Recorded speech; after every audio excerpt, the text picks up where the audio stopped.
E muito bom dia, boa tarde, boa noite. Estamos de volta para mais um vídeo explicando para você conceitos de dados. E hoje, em mais um capítulo do Multiverso da Firma, vamos explicar todo este processo desde a captura do dado dos bancos de produção até levarmos esse dado ao armazém de dados.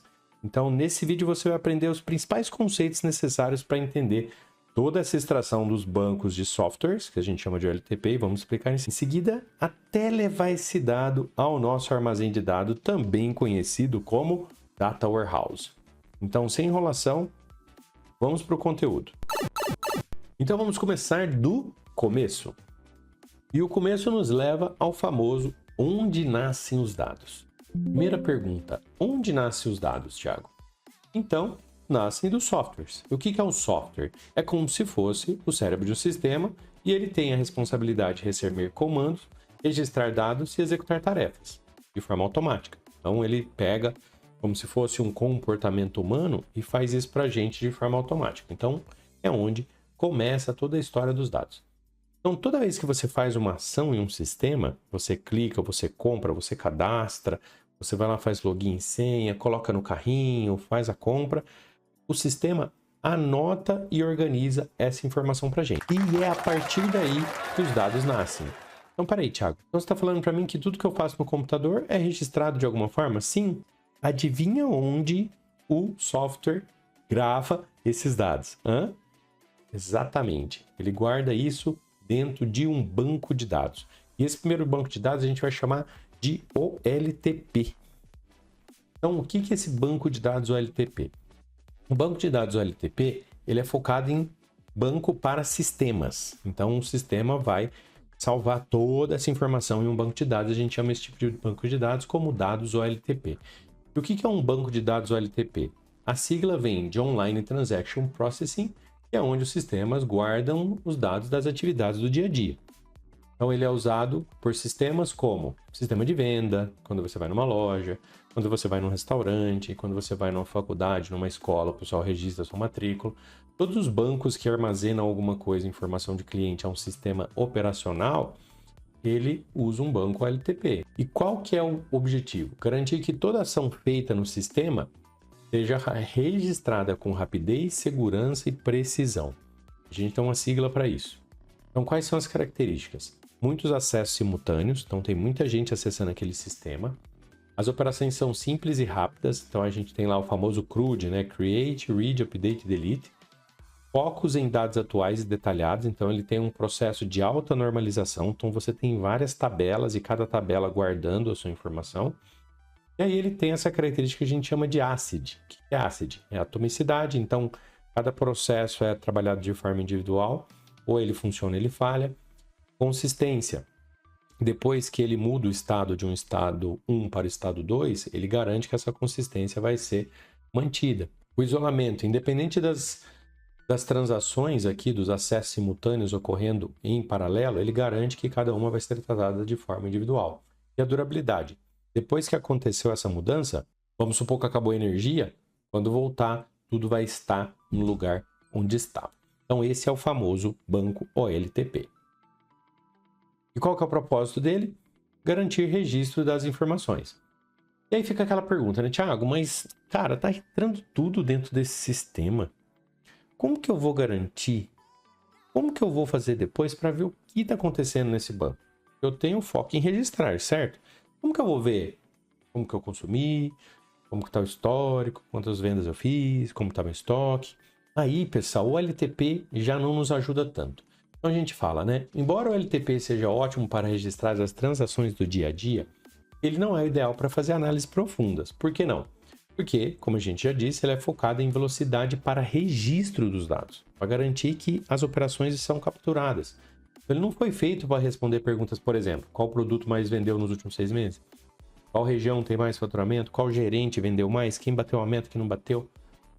Para isso, a gente usa outro tipo de banco, que é o famoso OLAP.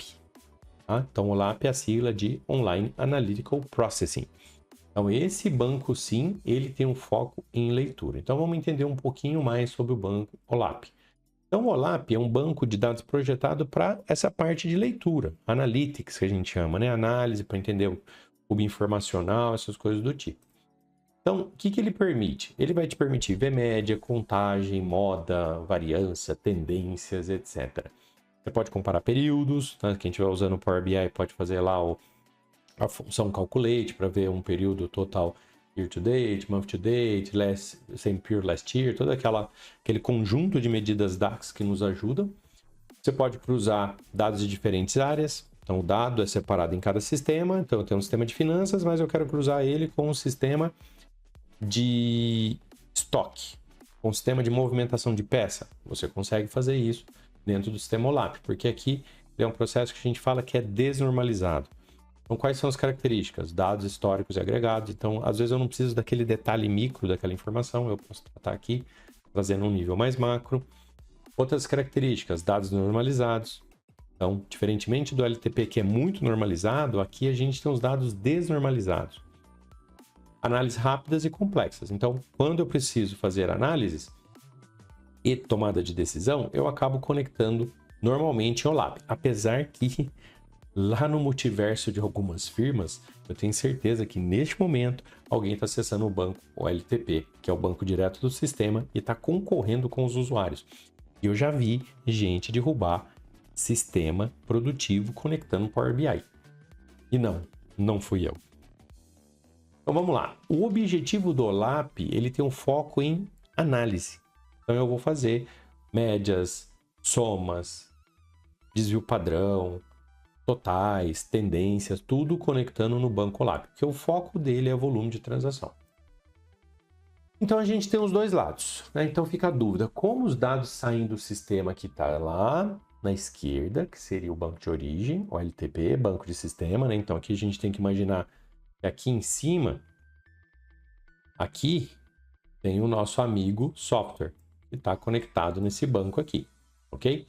Então, eu preciso pegar esse banco de origem e levar os dados até o destino. Então, como que a gente faz isso?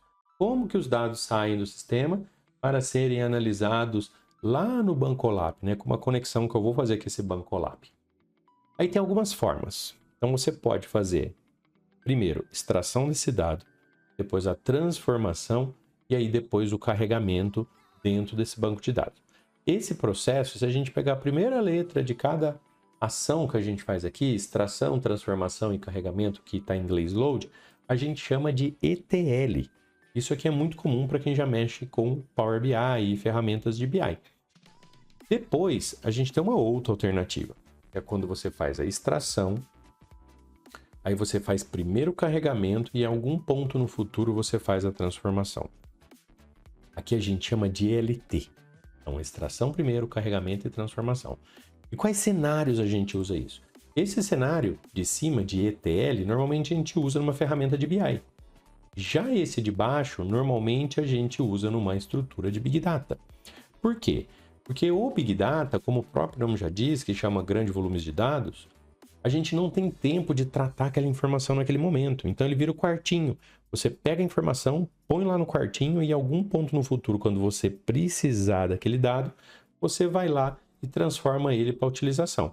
Então o que muda de um para outro é a velocidade das informações. O de cima é uma velocidade que não é considerado Big Data e o de baixo já é quando a gente fala de Big Data.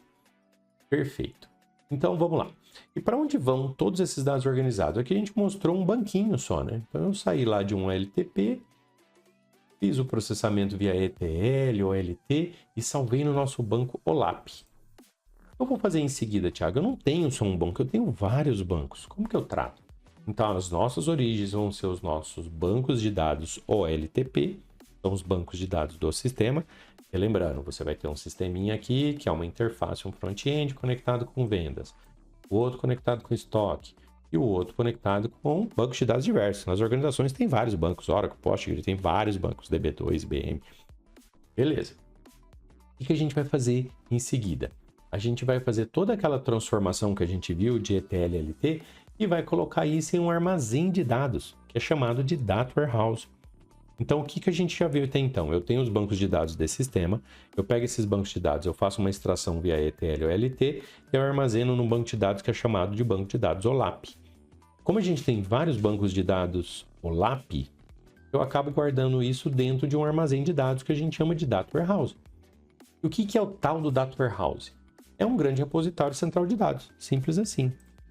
Então, o que ele faz? Ele integra dados de diferentes fontes, eu posso cruzar dados com esse banco daqui, com este aqui, montar um terceiro banquinho e armazenar aqui. Né? Então, você tem essa flexibilidade, você desnormaliza. Além da integração dos dados, ele armazena dados de forma organizada, limpa e histórica. Então, normalmente, quando a gente está falando de processos de design patterns, normalmente a gente tem algumas camadas, onde é a camada land zone ou camada bruta. Aí a gente tem uma camada de staging, que a gente faz uma limpeza e depois a gente armazena esse dado já pronto para consumo. Então, aqui, a gente faz a limpeza dos dados, já tira os lixos, já coloca as regras de negócio. Então, quando eu quero conectar com a informação, eu não preciso pedir para alguém me explicar as regras. O banco de dados já está pronto. Olha que vantagem. Você economiza tempo da organização. E com isso, você tem tempo e dados já organizados para quê? Para uma melhor tomada de decisão. Então, beleza. Além, acabei já falando, né? Facilita a análise, geração de relatórios e tomada de decisão. O que o dado tem que ajudar a gente, pessoal? 3 coisas. Discernimento, julgamento para tomada de decisão. Sempre assim. E aí, beleza. Thiago, e como são organizados dentro do Data Warehouse? Né? A gente viu um armazémzão, agora nós estamos entrando dentro desse armazém. Então, dentro desse armazém, a gente tem formas. Né? Então, vou colocar aqui algumas gerais. Não quer dizer que são só essas, tá? Mas são as principais. Então, eu posso armazenar aquelas tabelas em tabelas fato, em tabela dimensão, que a gente chama isso de modelo dimensional. Então, ele é mais comum em ferramentas de BI. Então, ela tem uma estrutura clara, modular e otimizada, focada em análise, e aí a gente vai quebrar em 2 tabelas. Tabelas fato, onde a gente guarda os fatos. Normalmente, tabelas fatos têm uma coluna de data. Por quê? Porque são fatos. Olha lá. Aí a gente tem tabela de dimensão, que ela vai descrever os nossos objetos de estudos. Aí a gente pode falar que a tabela de dimensão se atualiza direto ao registro, quando tem mudança. Então a gente fala Slow Change Dimension, SCD1, SCD2, SCD3, qual que é a diferença entre elas? SCD1, quando atualiza, substitui o registro. SC2, quando tem um registro novo, ele inativa o anterior, mantém o atual. Por exemplo, lista de preço. Lista de preço muda com o tempo. E aí o SCD3 é quando você coloca uma coluna nova. Isso é importante, cai nas certificações, bastante vezes na certificação da Microsoft, tá? Esses SCDs. Mas esse vídeo aqui é mais introdutório. Beleza. Aí eu transformo também em Datamart. O que é Datamart?